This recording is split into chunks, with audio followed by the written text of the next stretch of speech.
Since this was the first time I am coloring Gummy and Yummy in this design, it took a long time. Gummy was colored first, so his took the longest. Once I had his coloring, Yummy's was a bit easier since hers isn't too different than his. Practice makes perfect, so I just need to keep practicing drawing and coloring them. Clearly, I made it difficult for myself since the designs are so detailed, but I am okay with making it difficult.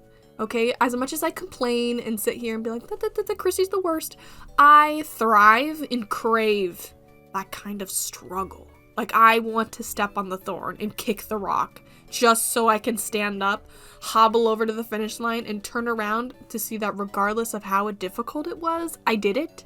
When I go to do animation with these two, I'm sure in the moment it is going to be difficult and I'm going to hate myself. But at the end, the result is always something good. Even when the art is bad, the result is always something good. Always something to learn from, so before any of you tell me that the design is too detailed and ridiculous, first of all, how dare you? But second of all, that's how I like it, and it's not changing. Gummy's design, I made his tail part into 5 separate tails.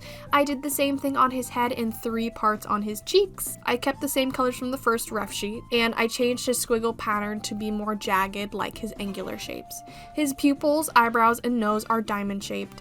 I also made his mouth more jagged like the squiggle lines on his tail.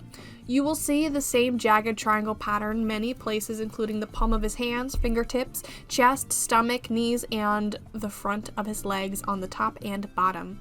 I made sure to add the little bacteria cell, or whatever you want to call that detail in orange around him, in various spots, mainly on his tails.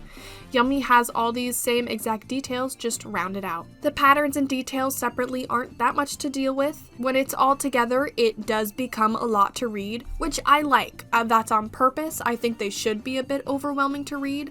Along with all those details, I added dots all around them with colors overlapping each other to really seal the deal of all the overwhelming details. Overall, guys, I love Gummy and Yummy.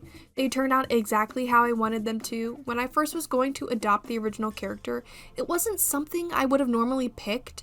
It was just something I offered on since I had been offering art on so many characters. I just threw that one into the mix and figured I got nothing else to lose. And I'll be honest, when I went to Vismer's account, I actually wanted to comment on a different adopt, but it was already taken, and this one just so happened to be there, so I was like, I might as well. And in fact, not only did I have nothing to lose, I had so much to gain.